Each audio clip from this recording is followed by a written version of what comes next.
So guys, ito na nga. Naghalongkat yung asawa ko ng dalawang totes ng baby clothes. So gati ang mga damit ng anak niya, yung babae tsaka lalaki. So ayan, una namin tinignan yung mga pang babae. So dalawang yan. Pero may mix yan na panlalaki. So ayan, yung lahat ng panlalaki kinuha ko yung mga damit ng ng aking mga stepson para gagamitin ng aking anak. So ayan, tinago nila yan. Tinago nila ng 14 years yung mga old clothes ng mga bata. Alain mong naitago nila ng napakahabang napakahabang taon. So yan yung mga damit.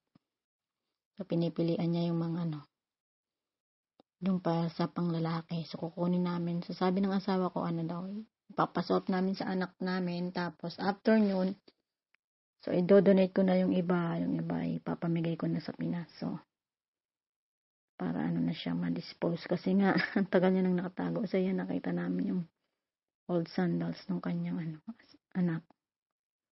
Yan, pang lalaki. So yun lang yung mga natira. Old sandals, tapos yan. More on siya damit. Mga pang newborn, mga pang 0 to 6 months. Yung iba mga pang 1 taon, 2 taon na. So yan, inano ko lang yan. Kinuha namin. So pipilian ko yan. So ito yung mga, di ba, ang dami niyang damit. Pang babae ito. Dami pang sapatos na pang babae. Kaso hindi yan magagamit ng anak ko kasi pang lalaki yung hinahanap namin.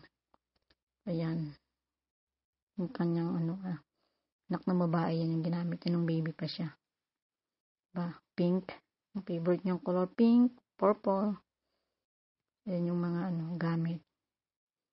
Kasi nga, nagliligpit-ligpit na kami ng aming mga nakatambak ditong mga totes o yung mga totes tawag nila yan dito sa atin, Durabox yun, parang Durabox na ng mga box yung mga imbaka ng mga ng mga gamit, ng mga damit, mga papeles.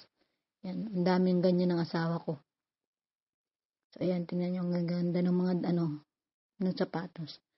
So ayan ang ginawa ko dahil nakuha na namin. Pinagbubuksan ko na yan, hinalo-halo ko.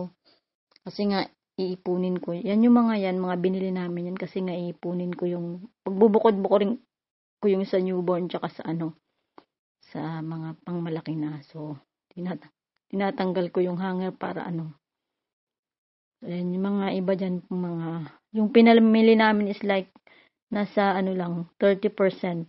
Yung damit nung ko, yung mga damit ng stepson kung naitago is nasa 70%.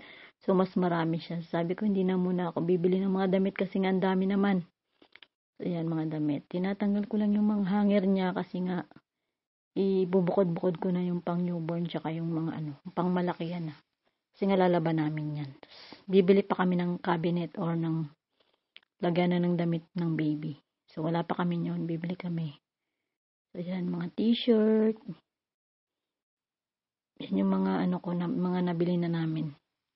Nabili namin yan sa Meijer, sa Walmart, tsaka sa Kohl's. So mga yan. Sa online. Yung iba pumunta kami ng store na mga nakakita kami ng maraming sale doon. So yan, nakabili kami ng mga ng mga damit. Para na ready na yung damit ng baby. So yan, bumili ako ng mga sombrero, yan, mga niya. Nakabili na rin ako ng mga medyas, ng mga hats. Yan, maliit na sandals niya. Ng aking baby. So dito sa Amerika, sila, advance sila so buntis ka pa lang bumibili na sila ng gamit, mga nakabili na rin kami ng stroller, ng rocking chair, tapos ng playpen. So aayusin pa namin kung ano pa yung mga kulang na kailangan ng baby. Nakabili na rin kami ng mga diaper.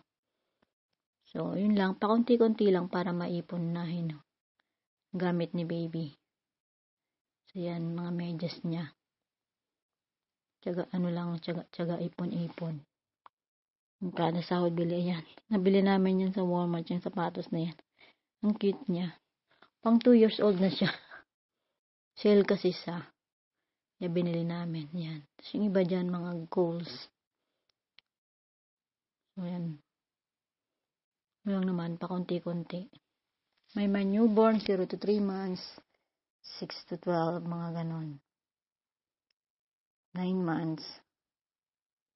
Yung iba partner, pang malamigan, pang summer, pang winter, iba pang tulog niya.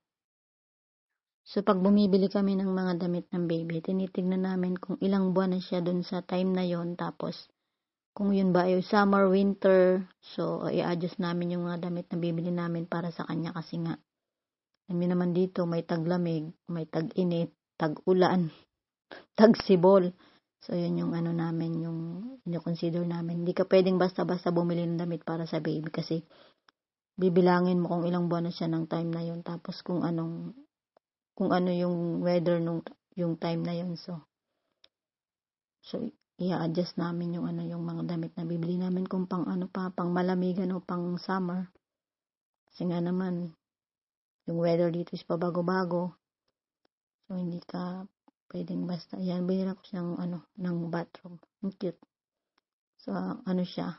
Medyo Paw Patrol yung mga team nung bathrobe niya, Paw Patrol. Sapatos niya, Paw Patrol. So, lang natutuwa lang ako kay Paw Patrol. Sa kanyang ang kanyang team ngayon, si Paw Patrol. Yan. Then, napakabili rin ako ng mga laruan. So, may mga stop toys na rin dyan. Ayan, napakabili kami ng diaper. So, ayan, ipakita ko sa inyo kung gaano karami yung bubuksan kong mga damit ng kanyang gold brother na mamanahin niya. So, ayan, inisa-isa ko na siyang buksan. Para makita ko yung magaganda pa. So, ang gaganda pa naman ng mga damit. Parang bago pa siya. Kasi nga, nakasealed naman siya sa plastic. So, yung iba, yung mga hindi naman So, pag hindi na medyo luma na sa tingin ko, ang ganyan ako. Binukod ko kasi dodonate ko na lang yun. So, lahat yan. Pagkatapos niyang gamitin niya kapag lumaki ng anak ko. So, siyempre, paglilitan niya yan. So, i-donate namin yung iba. So, yung iba ipapadala sa Pinas. Pahala na kung ibenta o ipamigay o bigay sa mga sa mga batang nangangailangan ng damit. So, ayan, mga pang-baby na, baby boy na mga damit. Yan. Papakinabangan yan sa Pinas. Maraming makikinabang dyan. Kasi nga, pagliliitan niya lang naman yan eh. So, hindi ko alam kung isi-save ko yung ibahin. Pag-iisipan ko pa. Kung isi-save ko, ipamimigay ko na, padala ko sa Pinas. So, yun, natin yan. Kino-consider din natin yan, siyempre. Siyempre, maraming mga nangangailangan din ng damit. Pwede natin i-donate yan, ipamigay. Sa mga yung mga bagong mga anak, yung may mga baby, yan, pwede nga yan. Sa mga baby. Diba? Kasi pagliliitan lang naman yan ng bata. So, pwede namang pamigay sa mga nangangailangan o kaya sa hindi ko alam kung anong iba pwede namang ibenta. Ibenta sa murang halaga.